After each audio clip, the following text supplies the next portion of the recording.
লেখক গৌতম সাহার অসম। আসবো ম্যাডাম? অর্ধেক পাশে টানা পর্দাটা হাত দিয়ে সরিয়ে জিজ্ঞাসা করে মনোময়। ঘরের মধ্যে তার মতো ৩-৪ জন কলিগ দাঁড়িয়ে।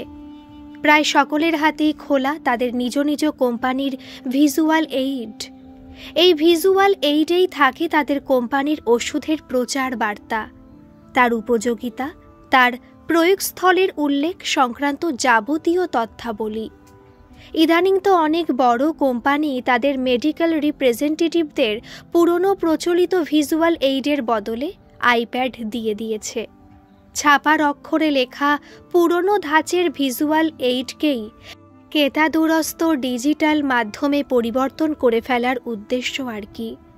আরও নিশ্চয়ই কিছু উদ্দেশ্য আছে এর পেছনে, বোঝে মনোময়।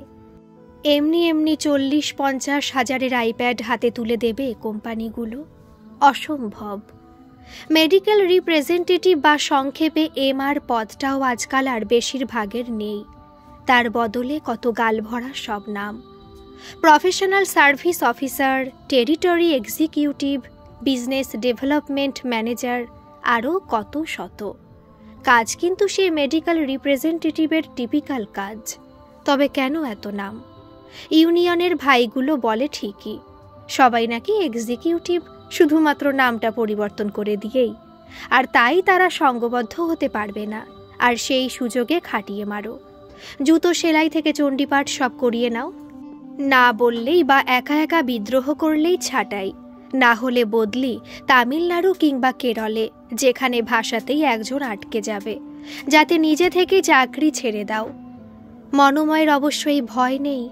কলকাতার বহু পুরনো এক মাঝারি মাপের কোম্পানিতে সে বহুদিন আছে, একই পদে, মেডিকেল রিপ্রেজেন্টেটিভ এমআর। এই নাম বা পদ পরিবর্তনের জোয়ারেও মনোময়ের কোম্পানি মেডস্টার তাদের শতাব্দী প্রাচীন ধারা অব্যাহত রেখেই ব্যবসা করে যাচ্ছে। মাসের দ্বিতীয় সপ্তাহে স্যালারি টিএ ডিএ সহ ব্যাংকে জমা পড়ে যায়। যদিও সব মিলিয়ে মাসে 20-21 হাজার টাকার অনেক বেশি আজকালকার দিনে একজন কলের মিস্ত্রিও এই কলকাতা শহরে আয় করে। গড়পড়তা একজন এমআর এর আয় একজন শুধুমাত্র কায়িক শ্রমের শ্রমিকের থেকে খুব বেশি নয়। মেডিকেল রিপ্রেজেন্টেটিভ মানে অবশ্য শ্রমিক ছাড়া কি, এক ধরনের স্কিল্ড লেবার হয়তো। তা পেশার খাতিরে যতই চকচকে জামাকাপড় পরে তাদের কাজে বেরোতে হোক না কেন। অনেকদিন চাকরি হয়ে গেল মনোময়ের। মেডিকেল রিপ্রেজেন্টেটিভ সুলভ স্মার্টনেস তার না থাকলেও এত বছরের এই পেশার অভিজ্ঞতাও তো কম নয়। কিন্তু কিছুতেই যেন এই পেশার স্বাভাবিক চপলতাকে এখনও ও রপ্ত করে উঠতে পারেনি। অবলীলায় যেখানে অন্য কলিগরা ডক্টর প্রফেসরদের চেম্বারে ঢুকে গিয়ে তাদের পেশাগত কাজ শুরু করতে পারে, সেখানে আজও মনোময় এই কাজটা করতে কেমন ইতস্তত করে। আর এই অমৃতা ম্যাডামের চেম্বারে ঢুকতে তো কেন যেন আরও বাধো বাধো ঠেকে মনোময়ের। এমনিতেই ডক্টর ম্যাডাম খুব ভালো। কলকাতা মেডিকেল কলেজের ব্রিলিয়ান্ট স্টুডেন্ট তিনি। খুব কম বয়সে এমডি ডিএনবি করে অ্যাসিস্ট্যান্ট প্রফেসর হয়েছেন। বয়স অনুযায়ী অনেক আগেই বিয়ে হয়ে যাবার কথা, কিন্তু তিনি এখনও অবিবাহিত। বেশ পাওয়ারফুল চশমায়, চেহারায় একটা পার্সোনালিটি সবসময়ের জন্য ঝরে পড়লেও খুবই মিষ্টি তার মুখ। সবার সাথেই হেসে কথা বলেন।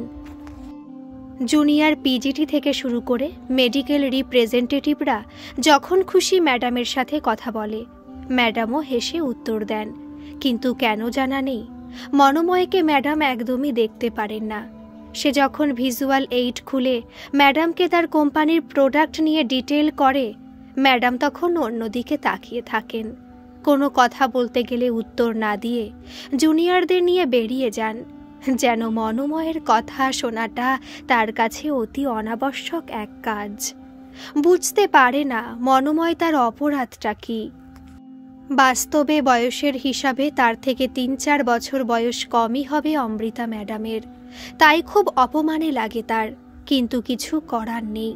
পেশাগত দিক দিয়ে তার অবস্থান এমনই যে অনিচ্ছা থাকলেও এই কলেজে যেদিন ম্যাডামের আউটডোরের ডেট থাকবে তাকে আসতেই হবে, এবং রোজই প্রায় এই অবহেলা নিয়ে ফিরতে হবে।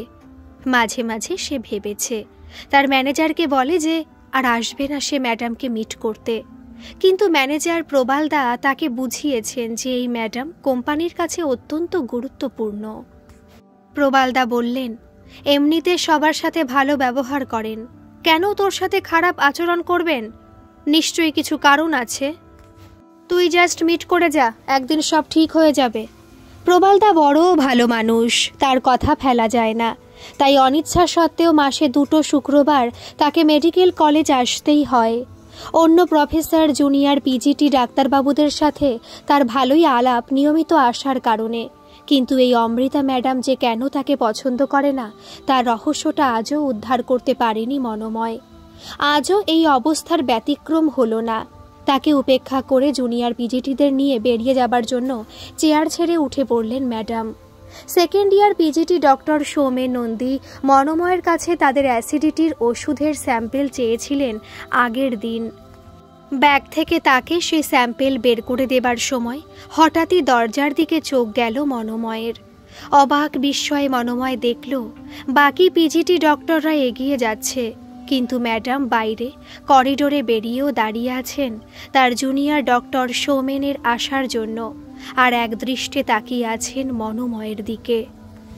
সারাদিনের কর্মব্যস্ততার পরে সবাই যখন ফেসবুক আর হোয়াটসঅ্যাপ নিয়ে ব্যস্ত, চালাচালি চলে হাসির, মজার চুটকি কিংবা 2-1 চড়া দাগের ভিডিও ও মেসেজের, সেই সময় মনোময় ঢুকে পড়ে তার নিজের জগতে। এই জগৎ তার নিজস্ব, এই জগতে কারও প্রবেশ অনুমতি নেই। এমনকি ঘনিষ্ঠ কোনো বন্ধু অবধি জানে না তার এই আলাদা জগতের অস্তিত্বের কথা। ছোট থেকেই খুব সহজাতভাবেই ছন্দ নিয়ে খেলতে অভ্যস্ত মনোময়। স্কুল কলেজে দেওয়াল ম্যাগাজিনে তার লেখার প্রশংসা হতো নিয়মিত। সাহিত্যে তার স্বাভাবিক গতি, ভালো লাগা। বাংলা সাহিত্যের রস আস্বাদন করেছে সে ছোটবেলা থেকেই।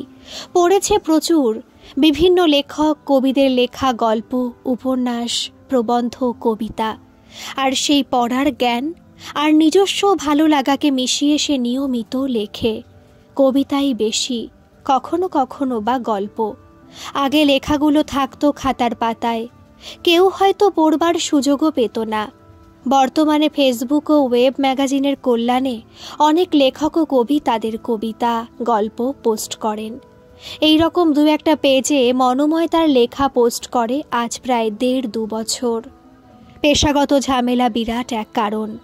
ওর কাজটা প্রায় সবটাই বাইরে, মাঠে ঘাটে, যেখানে নির্দিষ্ট কাজের সময় বলে কিছু নেই, 8 ঘন্টা কাজের বিধিসম্মত নিয়মও। তাই লেখালেখির জগতে বেশি পরিচিত হয়ে উঠলে কর্মক্ষেত্রে প্রশ্ন উঠবে, গল্প কবিতা লিখবে তো কোম্পানির কাজটা করবে কখন? পরিচিতদেরও 1000টা প্রশ্নের উত্তর দিতে হবে।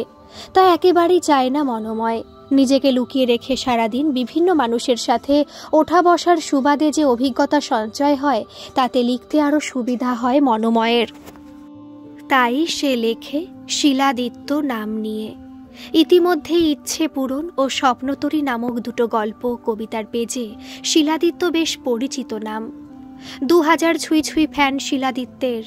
শিলাদিত্যের নামেই করা একদম পৃথক ফেসবুক পেজের বন্ধু সংখ্যায়ও 1500-এর বেশি। বাড়ি ফিরে রাত্রের খাবার খেয়ে উপরে এসে দরজা বন্ধ করে মনোময়। গতকালকে ইচ্ছে পূরণে পোস্ট করা গল্পের কমেন্টসগুলোর উত্তর দিতে দিতে হঠাৎই একজন পাঠিকার নামে চোখ পড়ে। একটু অবাক হয় সে। অমৃতা সেনগুপ্ত লিখেছেন, আপনার মেঘের পাহাড় পাঠককে স্বপ্নের দেশে নিয়ে যায়। এমনই লেখনী আপনার। যদি এমনটা আমিও লিখতে পারতাম। অমৃতা সেনগুপ্ত। ছোট থাম্বনেইলে একটা অরোরা বল, ক্যাকটাসের ছবি। আলাদা একটা উত্তেজনা বোধ করে মনোময়। অমোঘ একটা আকর্ষণ অনুভব করে সে। এমনিতে কেউ বন্ধুত্বের অনুরোধ পাঠালে তাকে অ্যাকসেপ্ট করার আগে একবার তার প্রোফাইলে গিয়ে জেনে নেয় যে কে সে। এছাড়া কারো প্রোফাইল ঘাটার সময় নেই তার। কিন্তু আজ অমৃতা সেনগুপ্ত নামটা দেখার পর একটা চোরা উত্তেজনা অনুভব করল মনোময়। খুলব না করেও নামের উপর ক্লিক করে চলে গেল ওই অমৃতা নামের মহিলার ফেসবুক প্রোফাইলে। সাদামাটা প্রোফাইল, নেই কোনো ব্যক্তিগত ছবিও। শুধু পরিচিতিতে লেখা আছে assistant professor, department of medicine, Calcutta medical college and hospital, Kolkata. অদ্ভুত এক অনুভূতিতে ভাসতে থাকে মনোময়। অমৃতা ম্যাডাম ইনি, নিশ্চিতভাবেই। অমৃতা ম্যাডাম তাহলে গল্প কবিতা পড়েন? আবার বলেছেন নিজে যদি লিখতে পারতাম। তার অর্থ নিজে অবশ্যই লেখেন। মেসেজে লাইক করে লিখল, না না, আমি সামান্য লেখার চেষ্টা করে যাচ্ছি, আপনাদের ভালো লাগাটাই লেখার প্রেরণা। মিনিট 10 পর উত্তর এলো, আমি লিখতে পারি না আপনার মতো ঠিকই, কিন্তু লেখা আমি বুঝি, আর তাই জানি আপনি সামান্য না অসামান্য। আপনার লেখা অনেক দিন ধরে পড়ি, আজ প্রথম কমেন্ট করলাম। শুধু বলবো, লিখতে থাকুন, আরও ভালো। অনেক শুভেচ্ছা রইল। জীবন বড়ই বিচিত্র। যে অমৃতা ম্যামকে দেখলে একসময় মনোময় ভয় পেত, তার দুর্বোধ্য আচরণের কোনো ব্যাখ্যা পেত না, সেই অমৃতা ম্যামই 3-4 মাসের ব্যবধানে এখানে কেমন করে বন্ধু হয়ে গেলেন, সেটাই আশ্চর্য। শুধু বন্ধুই না, একটু যেন বিশেষ ধরনের বন্ধুতা। এই বন্ধুতাকে এখনই ঠিক প্রেম বলা যায় না, বলা যায় না। সোশ্যাল মিডিয়ার ভাষা নামহীন এক সম্পর্ক, যার মধ্যে বিশেষ কোনো একাত্মতা নেই, কিংবা হাজার গুণমুগ্ধ পাঠক পাঠিকার একজন, অথবা আমি বিশেষ কেউ, এই অনুভূতি প্রকাশ করা বোকামি। এ যেন কিছুই না, তবুও অনেক কিছু। কোনো গল্প লিখে অমৃতা যতক্ষণ মন্তব্য না করছে, ততক্ষণ মনে হয় কি যেন অসম্পূর্ণ থাকলো। অমৃতার প্রশংসাতে সামান্য অধিকার বোধের ছোঁয়াও পেলেই মনটা খুশিতে ভরে ওঠে। মনোময়ের সমস্যা অন্য জায়গায়। ও ভালোই জানে তার সামাজিক অবস্থান। অমৃতা ম্যাডামের সাথে তার সামাজিক স্তরের আকাশ পাতাল পার্থক্যের কথা। সবচেয়ে আসল কথা, এই জানাটা ফেসবুকের পাতা থেকে জানা নয়, ব্যক্তিগতভাবে জানা, নিয়মিত সামনে থেকে দেখা হবার সুবাদে জানা। তবুও মানুষের এই রূপ পরিবর্তনটা মনোময়কে অবাক করে। এই অমৃতা যখন তার হাসপাতালের আউটডোরে জটিল রোগী দেখে, তার ছাত্রদের কি করতে হবে নির্দেশ দেন, রোগীর আত্মীয়দের সাথে কথা বলেন, কিংবা এমআরদের কথা শোনেন, তখন তিনি অন্য মানুষ। কিন্তু সেই তিনি যখন মনোময়ের কোনো কবিতা বা গল্পের কমেন্ট মনোময়ের ইনবক্সে করেন, মন্তব্য করেন, গল্প করেন, তখন কে বলবে তিনি মেডিকেল কলেজের অ্যাসিস্ট্যান্ট প্রফেসর? এটাই বোধহয় তার পার্সোনাল স্পেস, যেই স্পেসে ঢুকে পড়লে তিনি আর ডক্টর অমৃতা সেনগুপ্তা নন। এই অতীব স্নিগ্ধ, অনেক বড় হয়েও নগণ্য, কখনো বা বালিকার মতো সরল, এই ভাবটা বড় মুগ্ধ করে মনোময়কে। অমৃতা তার ইনবক্স থেকে বিদায় নেবার পরেও রেশ রেখে যায় তার মনে। লাভ হয় মনোময়ের, লেখা আসে খুব সহজে। অমৃতা দিন দিন কেমন যেন তার ভালো লাগা হয়ে উঠছেন, এক বিচিত্র সুগন্ধি ধূপকাঠির মতো। জ্বলে উঠলেই যে জানিয়ে দেয় যে আমি আছি। মন প্রাণ স্নিগ্ধ সুবাসে আচ্ছন্ন হয়ে থাকে। অনুভব করা যায়, বলা যায় না। অমৃতার বাবা গত হয়েছেন অনেক আগেই। ওর বাড়িতে বৃদ্ধা মা, বেলঘড়িয়ার দিকে কোথাও বাড়ি।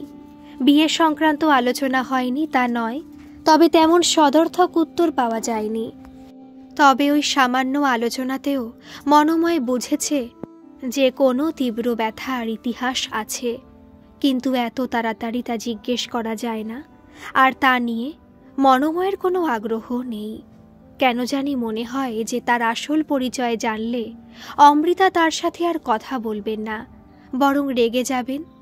এই সত্যিটা উপলব্ধি করে যে যার সাথে ব্যক্তিগত স্তরে ফেসবুকের অপরিচিত পাতায় এত কথা বলেন, সেই লোকটিকে বাস্তবে সামনে দেখলে তিনি সহ্য করতে পারেন না। তা কারণ যাই হোক, এমনটাও তো নয় যে সহ্য করতে পারেন না বলে চেম্বারে ঢুকতে দেন না, শুধু পাত্তা দেন না, কথাই বলেন না। বলা ভালো, ওর অস্তিত্বকেই অগ্রাহ্য করেন। মনোময় অনেকদিন ভেবেছে যে এই বিষয়ে অমৃতাকে জিজ্ঞাসা করবে যে এমআরদের নিয়ে অমৃতার মনোভাব কি, কিন্তু তাতে নিজের অপরিচিতির মুখোশটা হালকা হলেও খুলে যাবার সম্ভাবনা আছে। তাই ইচ্ছে হলেও সযত্নে এড়িয়ে গেছে সে প্রশ্নটাকে। কি লেখক মহাশয়, পাঠক পাঠিকাদের কমেন্টের জবাব দেওয়া চলছে? আরে না না ম্যাডাম, এমনি বসে আছি, কিছু ভাবনা চিন্তা আসছে না মাথায় লেখার মতো, তাই মনটা একটু খারাপ। মেসেজ বক্সে এই কথা লিখলেও বলতে পারল না মনোময় যে আপনার আসার জন্যই তো অপেক্ষা করে আছি। এও এক অদ্ভুত ভালো লাগা। অমৃতার সাথে কথা বলা অভ্যেস হয়ে গেছে। নিজের পরিচয়কে সুকৌশলে লুকিয়ে রেখে জীবনের কথা শেয়ার করা, কবিতা গল্প নিয়ে কথা বলা, ডিউটির চাপ সামলিয়ে রোজ প্রায় একটা না একটা সময় কথা হয় তাদের। বোঝা যায় যে ঘনিষ্ঠ বন্ধু বান্ধবের সংখ্যা খুব সীমিত অমৃতার। সে নিজেও জানিয়েছে যে বাড়িতে শুধুমাত্র মা থাকার কারণে তাকে বাড়িতে ফিরতে হয়। অনেকের অনেক অনুরোধ সত্ত্বেও সে বাইরে চেম্বার করে না। প্রফেশনাল কলিগদের সাথে শুধুমাত্র পেশাগত যোগাযোগ যেটুকু তাই রক্ষা করে। আর নিজে যেহেতু মেডিকেল কলেজের শিক্ষক, ইচ্ছে থাকলেও আর 5 জন তার বয়সী মহিলার মতো হইহুল্লোড় করা বা নিজের মতো করে জীবন কাটানো সম্ভব হয় না। নিজে রবীন্দ্রনাথের গান শিখেছেন বাণীচক্রে, অবসরে তাই নিয়েই থাকেন। আর এই পড়াশোনা, লেখালেখি। বিয়ে করেননি কেন? এই প্রশ্নের জবাবে অমৃতা চুপ করে গিয়েছিলেন। মনোময় বুঝতে পেরেছিল যে খুব স্পর্শকাতর জায়গায় হাত দিয়েছে সে। তাই 2-1 মিনিটের নীরবতার পরে লিখেছিল, আমাকে ক্ষমা করবেন, আমি হয়তো না জেনে আপনার ব্যক্তিগত জায়গায় আঘাত করে ফেললাম।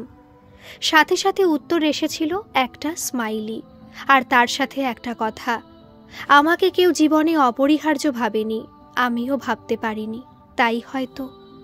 কথা বাড়ায়নি মনোময়, বুঝে নিয়েছিল নিজের মতো করে। আজও ভাবছিল মনোময়, খেয়ালই করেনি যে অমৃতা লিখেছেন, ওরকম হয় ভাববেন না, রিল্যাক্স করুন, ঠিক লেখা আসবে। লেখা আসছে না বলে মন খারাপ করলে লেখা আসবে না। সম্বিত ফেরে মনোময়ের, তড়িঘড়ি লেখে, তাই তো বসে আছি, আপনি কখন আসেন? তাই তো আপনার সাথে কথা বললে মন ভালো হয় যে ম্যাডাম। আপনার বয়স কত? কেন ম্যাডাম? আরে বলুন না। এই 38-39 হবে। আমার 36। তাও কি আপনি ম্যাডাম, এগুলো খুব জরুরি? আপনি ডাক্তার, প্রফেসর, সবসময় সম্মানীয়। ডাক্তার প্রফেসর বলে কি মানুষ না? আপনি আমার চেয়ে বড় তো বয়সে। না তা নয়, আসলে আমি একজন সাধারণ মানুষ, একজন শ্রমিক বলতে পারেন। সমাজের একটা শ্রেণী বলে কিছু আছে তো। আপনি আমার সাথে বন্ধুর মতন কথা বলেন বলেই আমরা এক পংক্তিতে বসে যাই কি করে। বয়সে একটু কম বলেই আপনাকে নাম ধরে বা তুমি করে বলতে আটকাবে আমার। আপনি লেখক সেটা বললেন না, সেটা পরিচয় নয়। আর একটা কথা, আপনি হয়তো আমাকে দেখেননি, কিন্তু বয়সে বড় যদি আমার পেশেন্ট কেউ হন, তাকেও আমি আপনিই বলি। মনে মনে হাসে মনোময়, ভাবে আপনাকে আমি চিনি না, কিন্তু মুখে বলে সে আপনি বড় মনের বলে। আর আমি লেখক নই, কয়েকটা লেখা এরকম অনেকেই লেখে। আপনি একদিন বড় লেখক হিসাবে নাম করবেনই, আমি বললাম, মিলিয়ে নেবেন? কোনোদিনই করব না, কারণ আমার সেই ইচ্ছেই নেই। এটা আমার ভালো লাগা, সেই টানেই লেখা। আপনাদের ভালো লেগে যায়, এটা আমার প্রাপ্তি। এর চেয়ে চাই না বেশি কিছু। আর নাম করতে গেলে যে ন্যূনতম ছোটাছুটি করতে হয়, তা আমি জীবনেও করব না। বাইরে পত্রিকা লেখা দিতে বললেও দেবেন না? কেন দেব না? তবে আমার লেখা ছাপুন, এটা বলতে দৌড়ব না। ঠিক আছে, দৌড়তে হবে না, আপনি আপনার মতো লিখুন। আপনার লেখা পড়াবেন বলেছিলেন, পড়ালেন না তো। আমার সংকোচ হচ্ছে আপনাকে দেখাতে, আপনি এত ভালো লেখেন। তাতে কি আপনার লেখা খারাপ হবে? না তা নয়। তবে দিন তো। আচ্ছা দেব না, এক্ষুনি দিন। দেব বললাম তো, আমি চলে যাবার সময় দেব। আমার সামনে পড়লে আমার লজ্জা লাগবে। আচ্ছা। বালুকা বেলায় দাঁড়িয়েছি আমি একা, সাগর আমায় শরীর ভিজিয়েছে, জলের নাগাল দূর দিগন্ত রেখা, পরন্ত বেলা ফিরে যাওয়াটাই বোঝে।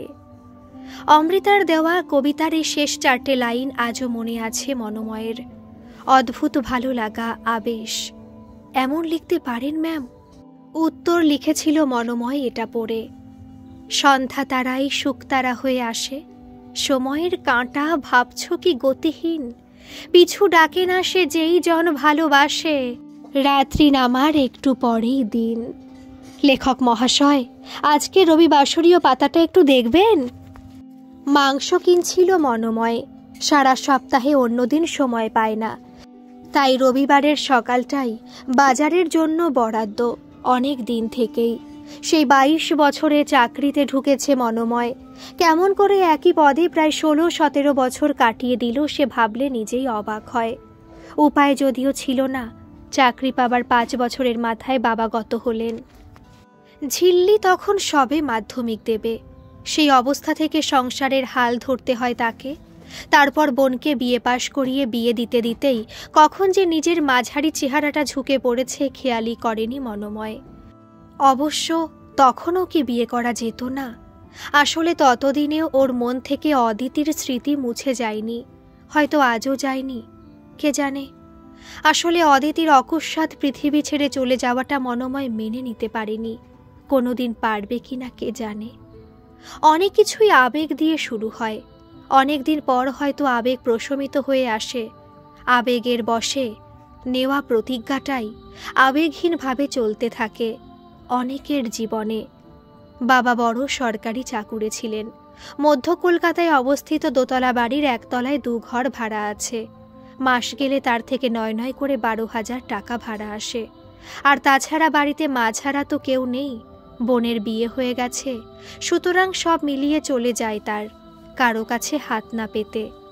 ঘনিষ্ঠ বন্ধুরা অনেকে বলেছিল প্রমোশন নিয়ে দূরে চলে যেতে, কিন্তু বাড়ি ফেলে, একা মাকে ফেলে সেই রাস্তাতেও হাঁটেনি সে।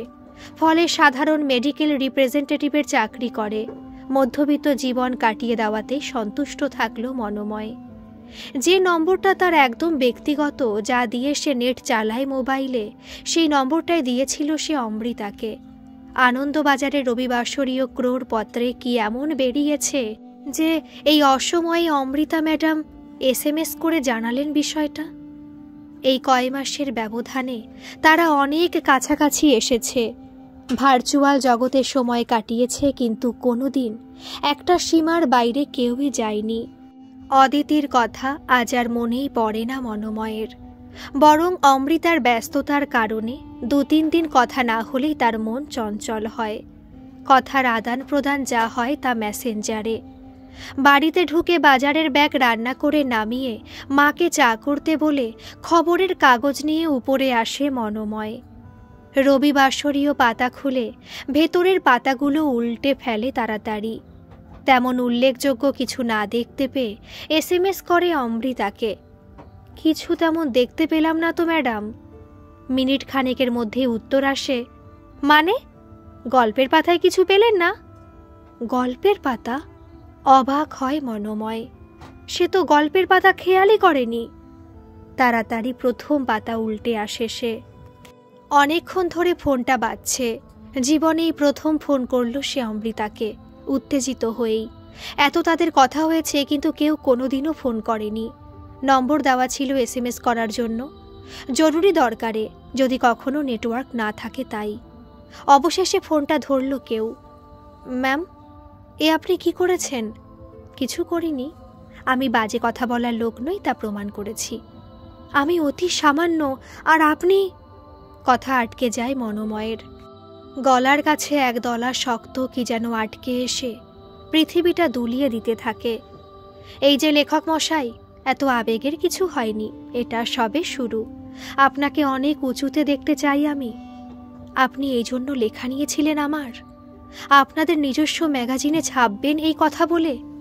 আমি চেয়েছিলাম আপনি পছন্দ মতো লিখুন। আনন্দবাজারে দেব বললে যদি ফোকাসটা নড়ে যায় তাই বলিনি। আর যদি বলে দিতাম আর ওরা না ছাপাতো, তবে আপনার মন খারাপও হতে পারত, তাই আপনাকে আমি বলিনি। এত কিছু করলেন আপনি এই সামান্য মানুষটার জন্য। আজও বলবেন আপনি সাধারণ শিলাদিত্য? চুপ করে থাকে মনোময়। একজন অপরিচিত মহিলা কোনো আবেগের বশে সম্পূর্ণ অপরিচিত এক লেখকের হয়ে তার লেখাকে প্রতিষ্ঠা দেবার জন্য এতখানি কাজ করে, তা বোঝার মতো অসংবেদনশীল হলে মনোময় এত গভীর লেখা লিখতে পারত না। তবুও তার সংশয়ের ঘোর কাটে না। আবার বলে অমৃতা, আমি আপনার মধ্যে যা দেখেছি তাকে প্রতিষ্ঠা দেবার চেষ্টা করেছি মাত্র। অনেকদিন আগে বলেছিলাম যে আপনি বড় লেখক হবেন, কিন্তু দেখলাম উদ্যোগ নেবার মতো কনফিডেন্স আপনার কোনো দিন হবে না।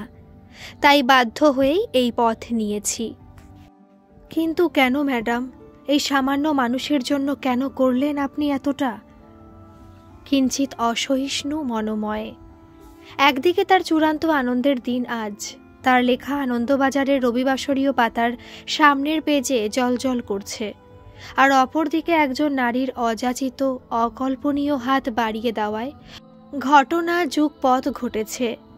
তার মন পড়তে চাইছে অমৃতার মনকে, তাই বারবারই সে একই কথা বলে উঠেছে। একজন নারীকে এই আচরণ আঘাত করতে পারে তা জেনেও। জানি না আমি, রাখছি। ফোন রেখে দেয় অমৃতা।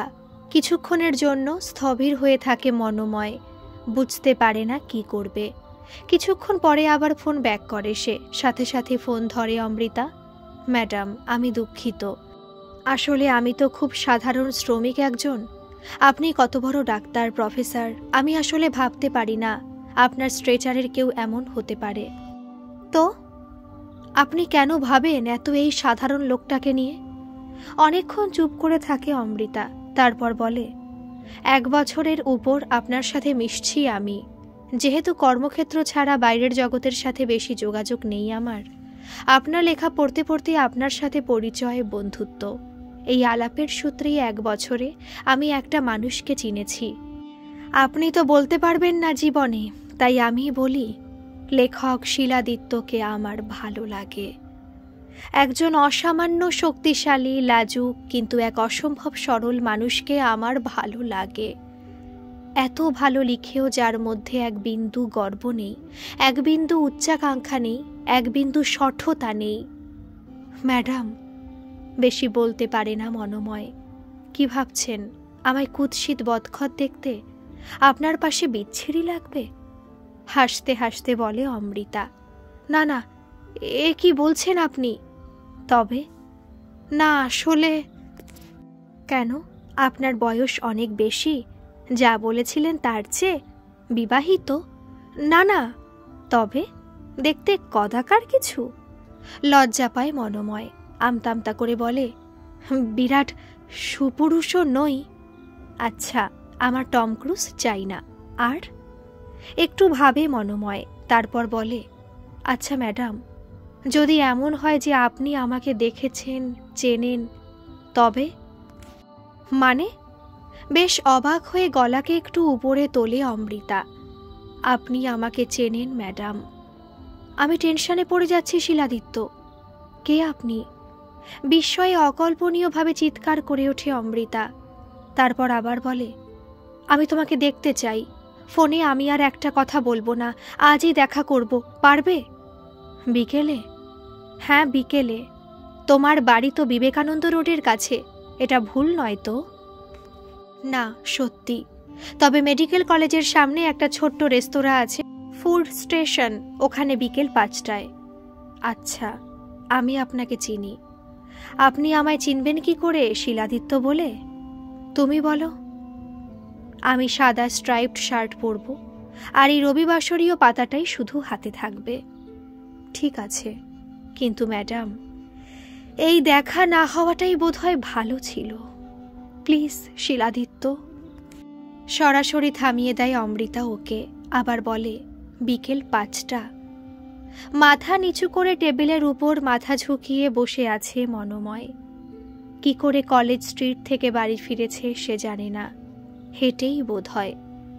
দিকশূন্য হয়ে ঘরে ঢুকে মায়ের কথার কতগুলো দায়সারা উত্তর দিয়েই উপরে তার ঘরে এসে বসে পড়েছে সে। বড় কান্না পাচ্ছে মনোময়ের, চোখ ভিজে আসছে। মনে মনে বলছে, আমি তো বলেছিলাম ম্যাডাম। আমি তো আপনাকে বলেছিলাম, আমি আপনার পায়ের যোগ্য নই বলেছিলাম আপনাকে। কেন আমাকে এত দয়া করলেন? পুরুষ বলেই হয়তো কাঁদছে না সে, কিন্তু অন্তরে বন্যা হয়ে যাচ্ছে। অদিতি চলে যাবার পর এক ধরনের শূন্যতার বিভীষিকা ছিল, কিন্তু আজ সেই শূন্যতার সাথে মিশেছে অপমানের জ্বালা। যে অপমান তার প্রাপ্য নয়, তার বিষ জ্বলে যাচ্ছে মনোময়ের অন্তর।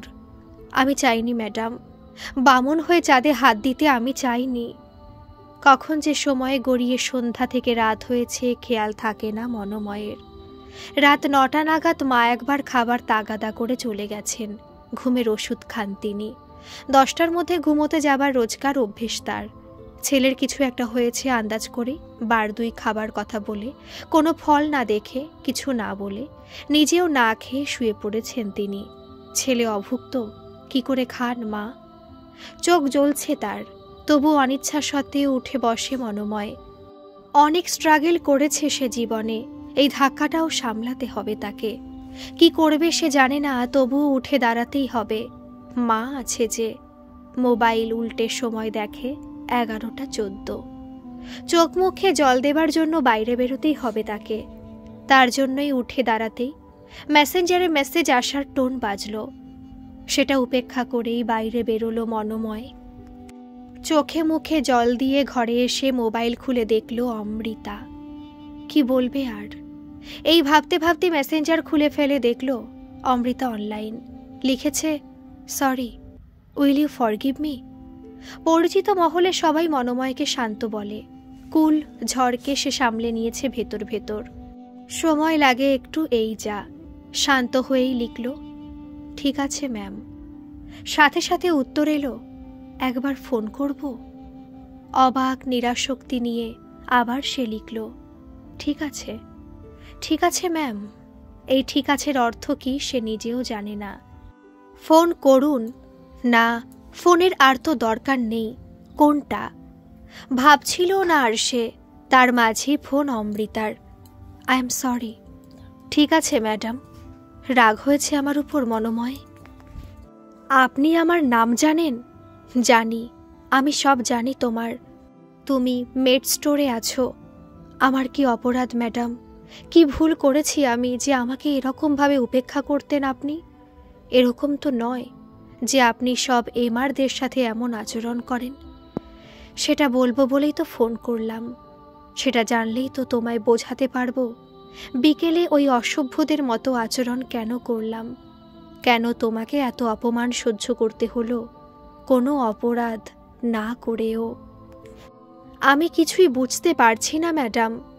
কিছুক্ষণ থেমে অমৃতা বলে ওঠে, এই ঘটনা আমি তোমাকে বলিনি মনোময়। ভেবেছিলাম জীবনে কোনোদিন আর মনেও আনবো না। আস্তে আস্তে তুমি শিলাদিত্য হয়ে আমাকে সব ভুলিয়ে দিয়েছিলে। কেমন যেন সব ভুলে আমি বাচ্চা হয়ে উঠেছিলাম তোমার সাথে। একটু থামলো অমৃতা। মনোময়ও চুপ। মনোময়কে চুপ থাকতে দেখে অমৃতা আবার বলে, আমার চেয়ে 2 বছরের সিনিয়র ছিল শশাঙ্ক। ভালো স্টুডেন্ট, সার্জেন, ভালোবাসতাম পাগলের মতো। ওর ওই ডেয়ার ডেভিল অ্যাটিটিউডটা আমাকে টানতো খুব। সার্জারির হাত ছিল অসাধারণ। বিয়ের সব ঠিক হয়ে গেছিল। যেদিন আমাদের পাকা দেখার কথা তার ঠিক 4 দিন আগে মায়ের সেরিব্রাল অ্যাটাক হলো। জীবনের সব কিছু ওলট পালট হয়ে গেল। মা বাড়ি ফিরলেন শরীরের বাদিক অবশ অবস্থায়। একটু থেমে আবার বলে অমৃতা, মা শয্যাশায়ী আর আমি বিয়ের কথা পাকা করতে পারি বলো? তবু আমি সামলাচ্ছিলাম, কলেজ, অসুস্থ মা, সব। তুমি তো জানো মা ছাড়া আমার আর কেউ নেই। মা আস্তে আস্তে সুস্থ হয়ে নিজের পায়ে দাঁড়াতে পারলেন। আমি আশার আলো দেখছিলাম। মাকে পুরো সুস্থ করে তুলব। সর্বক্ষণে নার্স, রেগুলার ফিজিওথেরাপি সব দিয়ে। শশাঙ্ক বড় কর্পোরেট হাসপাতাল জয়েন করেছে, বিরাট প্যাকেজে। শশাঙ্কের তাড়া ছিল। আমিও দেখলাম ঠিকই অনেক দেরি হয়ে যাচ্ছে। লাইফের প্ল্যানিংও তো থাকে। মাও মোটামুটি সুস্থ। সারাক্ষণের লোক পাশে থাকতে হয়, তবুও একা একা পারেন উঠে দাঁড়াতে। তারপর বেশ কিছুক্ষণ চুপ থাকে অমৃতা। শ্বাস নেয় লম্বা, বলে, আমি খুব বোকা ছিলাম মনোময়। আমার সমস্যা যে বিরাট সেটা আমি কোনোদিন ভাবিইনি। আমার ধারণা ছিল বিয়ের পর আমরা সবাই একসাথে থাকব, শশাঙ্ক, শশাঙ্কর মা, আমরা। ওরও তো মা। আমার মা আগে কিছুতেই রাজি ছিলেন না বিয়ের পর মেয়ের সাথে থাকার। আমার মনেও আসেনি জানো। আচ্ছা বলো তো, আমরা যারা মেয়ে, এক মেয়ে, যাদের আত্মীয় স্বজন কেউ নেই, তাদের মায়েরা একমাত্র মেয়ের বিয়ে দিয়ে অসহায় অবস্থায় একলা দিন কাটাবেন কেন? এই অতি স্বাভাবিক ঘটনার জন্য আগে থেকে আলোচনা করতে হয়। আবার থামে অমৃতা, বলে, আগে মা যখন সুস্থ মা নিজেই বলতেন আমি আমার বাড়িতেই থাকবো, কিন্তু মা তো তখনও অসুস্থ। তাকে ছেড়ে আমি বরের সাথে চলে যাব নার্স আয়ার উপর মাকে ছেড়ে? ওই রকম অসুস্থ রোগীকে একলা ফেলে আপনি কিভাবে যেতে পারেন? এটা কি করে সম্ভব? সেটাই অতি স্বাভাবিক নাকি শশাঙ্কের কাছে? সে সোজা সাপটা বলল, মাকে নিয়ে ওদের বাড়িতে থাকা সম্ভব না, ওদের অত জায়গা নেই। আমি বললাম, আমার তো এত বড় বাড়ি, এখানে সবাই মিলে থাকি। তাতেও তার মেল ইগোতে লাগলো। তারপর শশাঙ্ক বলল, ওকে বিয়ে করতে হলে মাকে আয়াদের উপরে ছেড়েই শ্বশুর বাড়ি যেতে হবে। অমৃতা আবার বলে, তুমি বলো না আমি ডাক্তার, প্রফেসর। হ্যাঁ, ফাইন্যান্সিয়াল স্টেবিলিটি আমার আছে হয়তো, কিন্তু আমার মতো সমস্যা এই দেশের অনেক মেয়েকে ফেস করতে হয়। ডাক্তার, প্রফেসর বলেও আমার কোনো ছাড় নেই। দুজনই চুপ। রাতের নিস্তব্ধতা খান খান করে দু একটা লরি চলে যাচ্ছে রাজপথ দিয়ে। জটিল গল্পের আবর্তে মনোময় ভুলে গেছে বিকেল থেকে বুকে পাথর চেপে বয়ে বেড়ানো অব্যক্ত যন্ত্রণার কথা। ভুলে গেছে তাকে রেস্তোরাঁয় ঢুকে রবিবাসরীয় পত্রিকা হাতে ও টেবিলের দিকে এগিয়ে আসতে দেখেই অমৃতার সেই চিৎকার, ওহ মাই গুডনেস, তুমি আমার পেছন ছাড়বে না এই জীবনে? কিছু বোঝার আগেই অমৃতা টেবিলের সামনে চলে গেছিল মনোময়। অমৃতা তখন দু হাতে মাথার দুদিক ধরে টেবিলের উপর কনুয়ে ভর দিয়ে চোখ বন্ধ করে বসে আছে। শ্বাস পড়ছে ঘন ঘন। মনোময় কাছে পৌঁছতেই বন্ধ চোখ না খুলে অমৃতা হিস হিস করে চাপা স্বরে বলে উঠেছিল, প্লিজ যাও, তুমি এই মুহূর্তে এখান থেকে চলে যাও। অনেকক্ষণ চুপ থাকে দুজনেই। বাড়ির পাশের গলিতে হঠাৎ থামা গাড়ির আওয়াজের সাথে রাস্তার কুকুরদের মহোৎসব শুরু হয়েছে। দূর থেকেও আওয়াজ পাওয়া যাচ্ছে তার। তারপর কি হলো? শশাঙ্কের কথা মতো মা আর ওর মধ্যে আমি মাকেই বেছে নিলাম। অমানুষ হতে পারলাম না। আর উনি কে? আপনার শশাঙ্ক। আমার জুনিয়র এক গাইনোকোলজিস্টকে বিয়ে করে ও। শুনেছি ওদের রিসেন্টলি ডিভোর্স হয়েছে। জানি না আমি ঠিক। I am least interested. আবার নীরবতা। সময়ে বয়ে যায়। নীরবতা ভাঙে মনোময়ী। আমতা আমতা করে প্রশ্ন করে, কিন্তু ম্যাডাম, এর মাঝে আমি কি করে এলাম? আমি তো ডক্টর শশাঙ্ককে চিনিও না। যেদিন তুমি প্রথম আমার চেম্বারে যাও, পর্দা ঠেলে আসবো ম্যাম বললে, বিশ্বাস করো আমি চমকে উঠেছিলাম। পৃথিবীতে এত বিস্ময়ও আছে।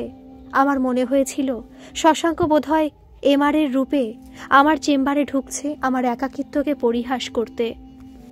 এত মিল সম্ভব, এমনকি কথা বলার মাঝে পজ দেওয়াটাও। সেদিন থেকে আমি তোমাকে সহ্য করতে পারি না। তোমাকে দেখলে আমার ওর কথা মনে পড়ে যায়। এত ভালোবাসতাম ওকে যে আঘাত পেলেও লুকিয়ে তোমাকে দেখেছি। পরীক্ষা করেছি কতটা মিল তোমাদের মধ্যে। জানতাম ভালোই যে একজন এমআর আর শশাঙ্ক এক নয়। তবুও তুমি কাছে আসলেই আমার মনে পড়ে যেত ওর সেই কথা। আমাকে আর তোমার মায়ের মধ্যে একজনকে বেছে নিতে হবে তোমায়। ভুলতে পারি না আজও আমি। আর তাই তো তোমাকে যত অপমান, উপেক্ষা, এতদিনের জিজ্ঞাসা পরিষ্কার হয়ে আসে মনোময়ের। যেন ধোঁয়াশা কেটে সবকিছু স্বচ্ছ হয়ে দেখা দিচ্ছে চোখে তার। আবার চুপ থেকে বলে অমৃতা, কি ভাগ্যের পরিহাস দেখো। একজনকে ভুলতে কত যত্নে নিজের ডাক্তার, প্রফেসর এই ইমেজ ভেঙে একজন মানুষকে খুঁজে পেলাম। ভালো লাগা থেকে ভালোবাসতে চাইলাম এই ভেবে যে চাই না আমার স্ট্যাটাস। একজন মানুষ চাই আমার, যে ভণ্ড নয়, যে আমাকে আমার অবস্থানের উপরে উঠে আমাকেই ভালোবাসবে, যার ভালোবাসায় থাকবে না কোনো নিচুতা, যে আমার সবকিছুকে আপন করে গ্রহণ করবে। কোনো দিনের জন্য স্বপ্নেও ভাবিনি যে যাকে ভুলতে এত কষ্ট আমার, সেই চেহারা নিয়ে অন্য এক মানুষ আমার মনে আবার বাসা বাঁধবে।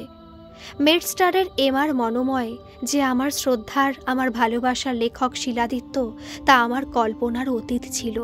তাই আজ তোমাকে রেস্তোরাঁয় ঢুকতে দেখে আমি পাগল হয়ে গেছিলাম গো। কি তীব্র অপমান আমি তোমায় করেছি, একজন লেখককে ভয়ানক অপমান করার অপরাধ করেছি আমি কখনো চাইনি কেউ আমার এই পরিচয়টা জানুক। আমি লোক ঠকাতে নাম পাল্টাইনি ম্যাডাম। জানি আমি, তুমি তো আমার কোষ্ঠী পাথর। তোমার মতো মানুষ কজন আছে যে বারবার আমাকে তোমার দিকে ইনক্লাইন্ড হতে বাধা দিয়েছে। তোমাকে ভয়ানকভাবে চাইছি বুঝেও কাছে আসার কথা মুখেও আনোনি। এত অপমান করেছি, মুখ তুলে কোনোদিন একটা কথাও বলনি। আজও যখন তোমাকে আমি আমার যন্ত্রণায় কষ্ট দিয়েছি, আঘাত করেছি, তুমি মুখ বুজে চলে এসেছো। আমি আপনার তুলনায় নগণ্য ম্যাডাম, আমার কিচ্ছু নেই, কিন্তু আমার বোধ আছে। আপনি আমাকে আজকের আমি বানিয়েছেন। আজ জীবনের সবচেয়ে বড় পাওনাও আপনার দেওয়া। আপনার জন্য আমার সব লেখা, আপনার জন্য আমার আরও যোগ্য হয়ে ওঠার চেষ্টা প্রতিনিয়ত, আপনার জন্যই সব। একটা কথা বলবো মনোময়, ওকে থামিয়ে মাঝপথেই বলে ওঠে অমৃতা। বলুন না, ভালোবাসনি সত্যি আমাকে? চুপ করে থাকে মনোময়, কথা বেরোয় না। অমৃতা আবার বলে, বাসনা। আজকের সব কথা জানার পর তো আরও না, তাই না?